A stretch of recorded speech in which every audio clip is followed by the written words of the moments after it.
New chapter start करने वाले हैं कोऑर्डिनेट ज्योमेट्री, जिसका नाम है कोऑर्डिनेट ज्योमेट्री। इससे रिगार्डिंग हमने बहुत बार डिस्कस किया है। कोऑर्डिनेट ज्योमेट्री से बेसिक कंसेप्ट से रिलेटेड, बट इंट्रोडक्शन में हम एक बार फिर से कोऑर्डिनेट ज्योमेट्री से रिगार्डिंग डिस्कस करना चाहेंगे। सो इसमें हम पहले देखते हैं कि हमें मालूम है कि coordinate geometry related with your x axis, horizontal axis जिसे हम कहते हैं एक्स एक्सिस, एंड एक वर्टिकल एक्सिस होता है जिसे हम वाई एक्सिस कॉल करते हैं। दो परपेंडिकुलर ऐसे लाइन होते हैं जो एक दूसरे को इंटरसेक्ट करते हैं, परपेंडिकुलर इंटरसेक्ट करते हैं, जिसे हम x axis and y axis कहते हैं। और इन दोनों के इंटरसेक्शन पॉइंट को ओरिजिन कहा जाता है and it is denoted by O. And इसके कोऑर्डिनेट्स हम 0,0 से डिफाइन करते हैं। सो यहाँ पे याद रखना कि ओरिजिन के कोऑर्डिनेट्स 0,0 से डिफाइन करते हैं। Now, abscissa and ordinate. What is abscissa? When we take some coordinates on, when we take points on x-axis, these called as abscissa. Yes, is called as abscissa. X coordinate, when we take the x coordinate at that time, x coordinate को हम abscissa कहते हैं और y coordinate को हम ordinate कहते हैं। y coordinate को हम ordinate कहते हैं। In general हम कोऑर्डिनेट्स कहते हैं, इन जनरल कोऑर्डिनेट्स कहते हैं coordinates of something point. Suppose point यहाँ पे पॉइंट P दिया है और यहाँ पे कुछ कोऑर्डिनेट है। सो यहाँ पे हम कैसे आइडेंटिफाई करते हैं कि किस तरीके से हम suppose 1 2 3 4 and so on, here upside 1 2 3। So coordinates of point P हम किस तरीके से डिफाइन करेंगे?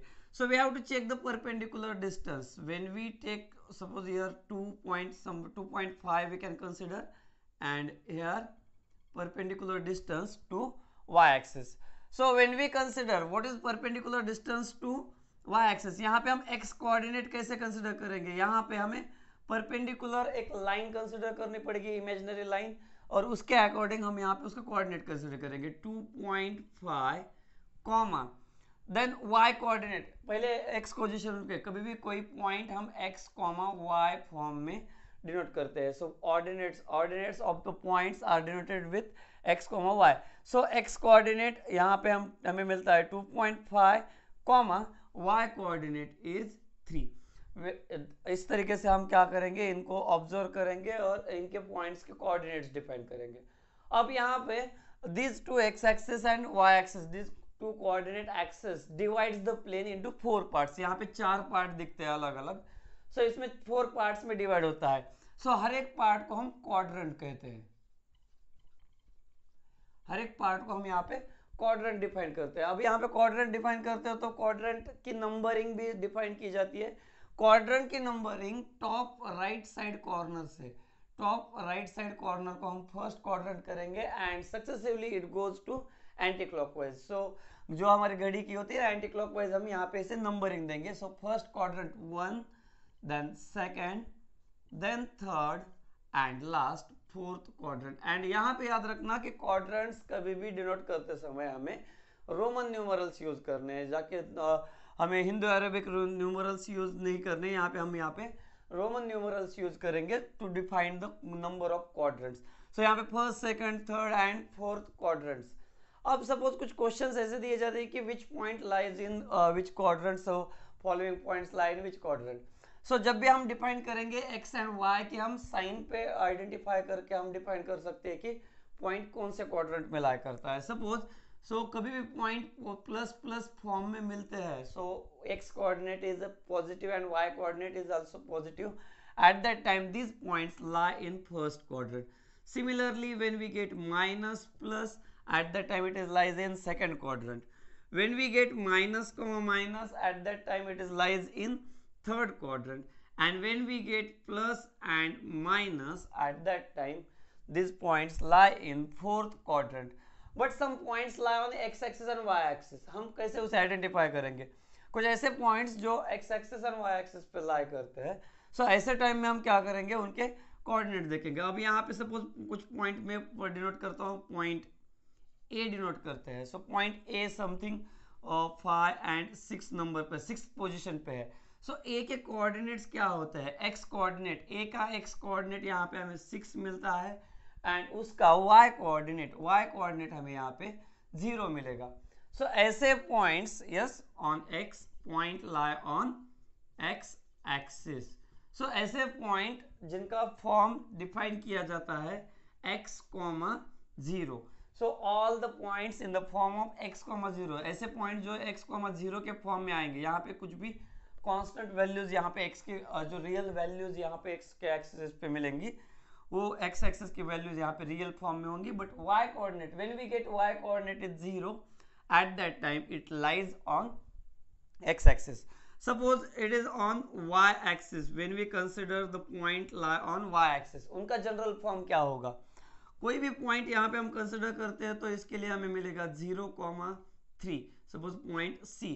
सो 0,3, देयरफॉर यहाँ पे उनका जनरल फॉर्म डिफाइन किया जाएगा 0,y। When we get points in the form of 0,y, then the points lie on y axis. So ये था कोऑर्डिनेट एक्सिस से रिलेटेड बेसिक कंसेप्ट। अब यहाँ पे कुछ ऐसे कंसेप्ट होते हैं जो पैरेलल के लिए, जो line parallel to x axis and line parallel to y axis, ऐसे फॉर्म में आपको याद रखना पड़ेगा कि आपको लीनियर इक्वेशंस मालूम है, लीनियर इक्वेशंस के स्ट्रेट लाइन फॉर्म होते हैं, हमने पॉलिनोमियल्स में देखा है, पॉलिनोमियल्स में स्टडी किया है, क्वाड्रेटिक इक्वेशन के लिए पैराबोला होता है। बट यहाँ पे कुछ ऐसे लीनियर इक्वेशंस में हमें सिर्फ आदत लगी है ax plus B Y is equal to C और plus C is equal to 0 के फॉर्म में जो इक्वेशंस दिए जाते हैं। कभी कभी आपको सिर्फ x is equal to phi दिया है, x is equal to phi, और when we consider it as a general, in general x is equal to k। So ऐसे सिचुएशन मिलती है कि x के सभी y के सभी वैल्यूज के लिए x की वैल्यू हमें फाई मिलती है। It means that when we get x is equal to k, ऐसी सिचुएशन मिलती है। तो ऐसे सिचुएशन में समझ लेना कि ये line x is equal to k, तो x है तो it is parallel to y axis, x is equal to phi, तो ये लाइन यहाँ पे पैरेलल होगी किसके लिए? आपके y axis के लिए। When we get x is equal to k, it is a equation of line parallel to y axis यहाँ पे मिलता है। And suppose x is equal to, suppose y is equal to something negative value दी है, या फिर y is equal to k define किया गया है। This is the equation of line y is equal to k, और यहाँ पे जो हमने पैरेलल लाइन ड्रॉ की थी उसके लिए x is equal to k। If we get y is equal to something constant value, y के लिए कोई कांस्टेंट वैल्यू होती है तो वो होता है equation of line parallel to x axis होता है।